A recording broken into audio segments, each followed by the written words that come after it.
Michel Vol, bonjour. Bonjour Laurent Phébis. Michel Vol, tous les candidats à l'élection présidentielle ont mis à leur programme la réindustrialisation de la France, voire le retour au Made in France.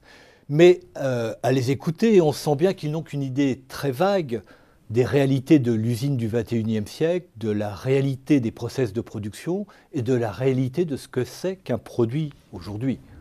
Oui. Et pourtant, c'est assez facile, si on visite simplement une usine, de se rendre compte que tout est fait par des robots, à peu de choses près. Il y a quelques superviseurs, il y a quelques équipes de maintenance, mais en fait, beaucoup de choses sont automatisées. Toutes les tâches répétitives sont automatisées, qu'il s'agisse d'ailleurs de tâches manuelles ou de tâches intellectuelles. Et donc, l'entreprise d'aujourd'hui n'a plus grand-chose de commun avec l'image que l'on a conservée de l'entreprise industrielle d'autrefois, où des milliers d'ouvriers accomplissaient à longueur de journée des tâches répétitives. Et cette image, c'est celle, sans doute, qui reste dans la tête des politiques qui n'ont rarement mis les pieds dans une usine, ou en tout cas, s'ils y ont mis les pieds, c'était pour des visites officielles assez superficielles. Et donc, ils n'ont pas vu cette transformation très profonde du système productif qui réside dans l'automatisation des tâches répétitives. Alors cette révolution du système productif, c'est ce que nous allons aborder aujourd'hui de façon approfondie. Alors Michel Vol, en quelques mots, vous êtes polytechnicien, vous êtes aussi, et vous y tenez beaucoup, docteur en histoire, vous êtes un ancien administrateur de l'INSEE, vous avez été consultant, chef d'entreprise, auteur de nombreux ouvrages sur la statistique, l'analyse des données, les nouvelles technologies avec e-économie, un ouvrage sur l'informatique, un roman, le Parador. Et vous êtes blogueur sur le site vol.com. Vous venez d'ailleurs de publier sur votre site vol.com une lettre ouverte aux présidentiables pour les interpeller justement sur ce thème de leur méconnaissance de l'industrie. Alors selon vous, l'informatisation des process de production est le moteur d'une nouvelle révolution industrielle. Dans les années 70, nous avons véritablement changé de système technique. Oui, c'est vers le milieu des années 70, il s'est trouvé une conjonction de phénomènes. La crise pétrolière amorcée en octobre 73 avec la guerre du Kippour a modifié les anticipations des entreprises, en fait. C'est-à-dire une ressource essentielle qui est l'énergie est devenue volatile en termes de prix. Et donc elle a introduit des incertitudes très fortes dans les perspectives économiques. Et à ce même moment, d'une part, le mouvement social de 68 avait transformé les relations entre les salariés et les entreprises dans des conditions que les entreprises pouvaient juger trop favorables aux salariés. Et l'informatique se proposait comme un nouveau moyen, un nouveau facteur de production. Avec d'ailleurs, vers 1972, l'émergence de l'expression système d'information et de l'idée qu'à côté de la production et de la gestion, le système d'information offrait à l'entreprise de nouvelles perspectives. Tout ça était à l'époque assez vague, mais ça a suffi pour faire basculer en profondeur la façon dont les entreprises concevaient le rôle de l'automatisation.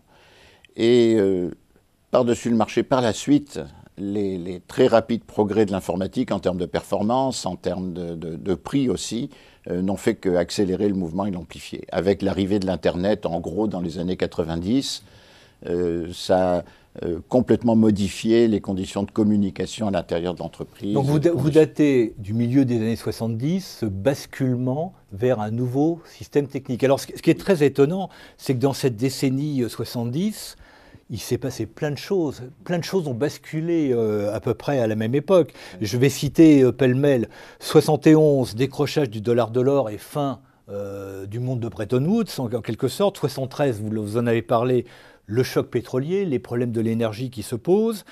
76, Milton Friedman reçoit le prix Nobel d'économie. C'est tout un symbole. Et fin des années 70, élection de Margaret Thatcher en 1979, Ronald Reagan arrive au pouvoir en 1981, et surtout, je dirais presque surtout, arrivé au pouvoir de Deng Xiaoping en 1978. Et puis aussi, apparition des premiers micro-ordinateurs. Et tout ça dans une période très très brève. En effet.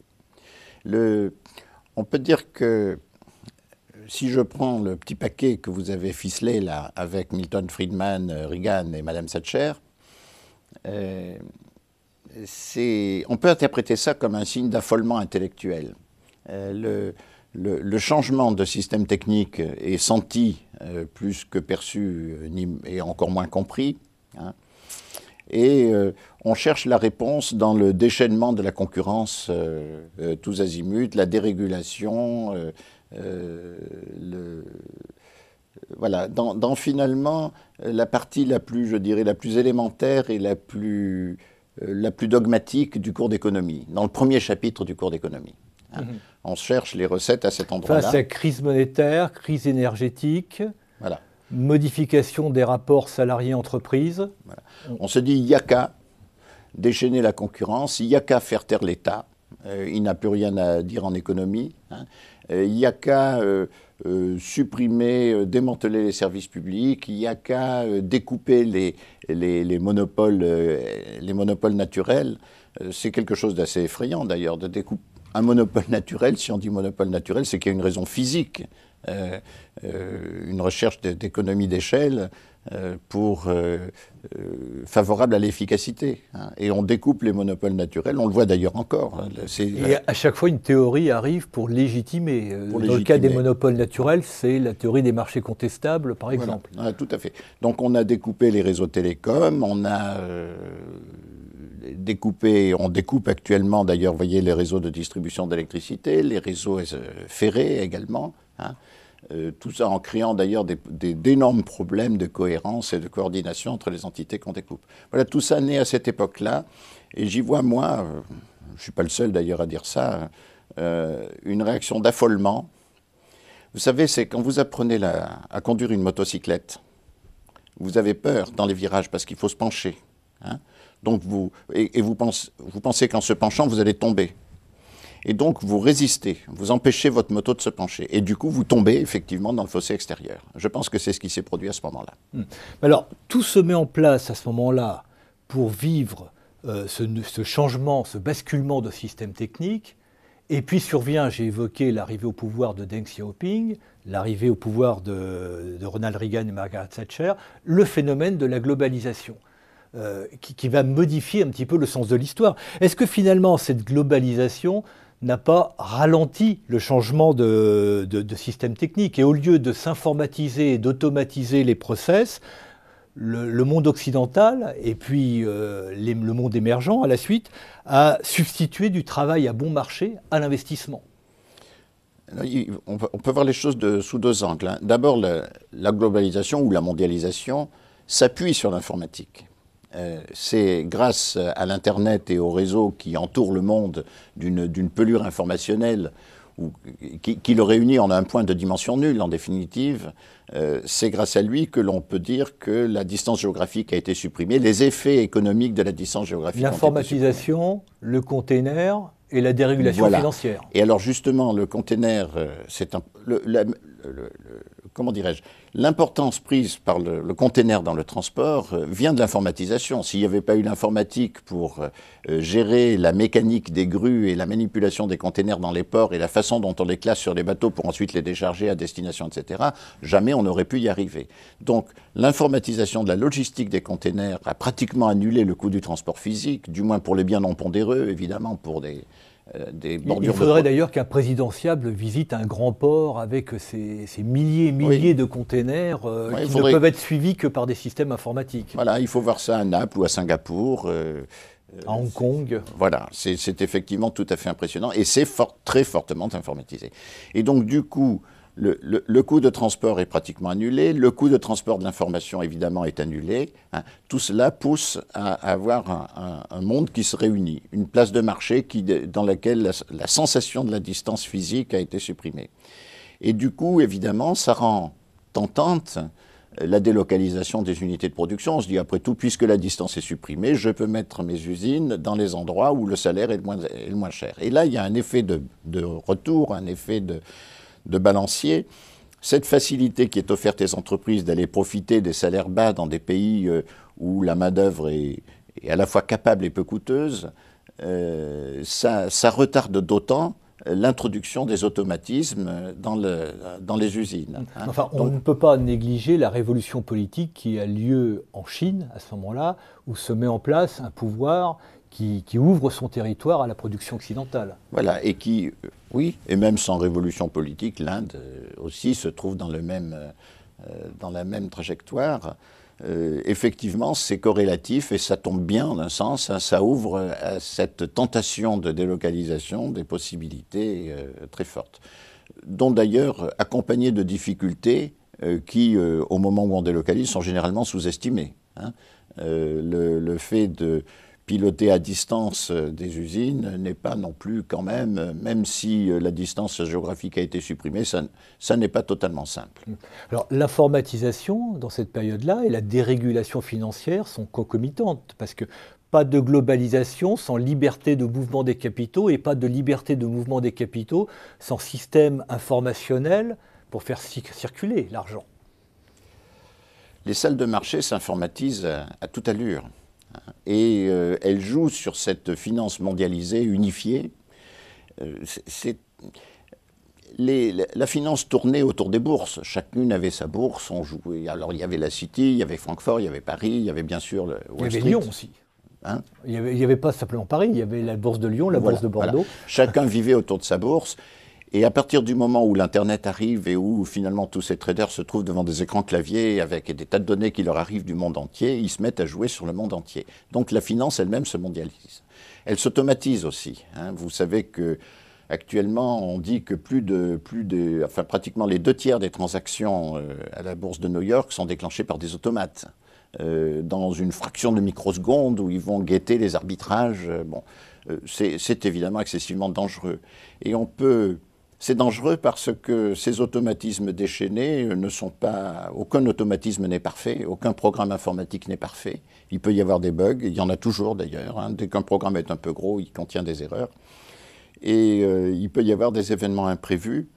Et à la vitesse de la microseconde, l'être humain ne peut plus intervenir pour reprendre la main, quoi. Et donc on a une finance qui est devenue une usine à crise, qui se manifeste soit globalement par des évolutions de cours complètement erratiques, comme on l'a vu un jour à Wall Street, soit même dans le détail.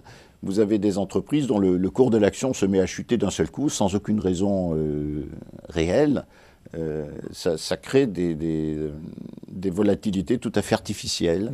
Mais revenons au système productif stricto sensu. Donc, développement de l'informatisation, développement de la globalisation, alors que le mouvement naturel aurait été de renforcer l'intensité capitalistique de la production, d'automatiser davantage, d'informatiser davantage, et finalement la globalisation va agir comme un frein. D'ailleurs, il est assez intéressant de voir qu'en 1990 est publié en France un livre très intéressant de Benjamin Corria qui décrivait un monde et des usines automatisées. Et ce qui va se passer en réalité, c'est au lieu d'avoir une substitution du capital au travail massive, c'est une substitution du travail au capital. Ou du travail à bon marché au capital. Voilà. En fait, alors, vous faites bien d'évoquer le livre de Benjamin Corria, 90, c'est en effet remarquable. Il fait suite lui-même au livre de Bertrand Gilles, Histoire des techniques, chez Gallimard, dans la collection de la Pléiade, en 78, hein, qui fait lui-même suite à des réflexions animées par Philippe Roqueplot dans les années 70. Hein. Et donc, à partir de ce moment-là, arrive effectivement à la conscience de certains économistes le phénomène du changement de système technique. C'est-à-dire qu'on a eu un système productif qui était bâti sur la synergie entre la mécanique, la chimie et l'énergie. Le symbole de ce système productif, c'était l'usine avec ses cheminées, les engrenages et la cornue des chimistes, et peut-être le pylône de transport d'électricité. Et arrive une nouvelle synergie qui est celle qui se bâtit sur la microélectronique, le logiciel et l'Internet. Voilà.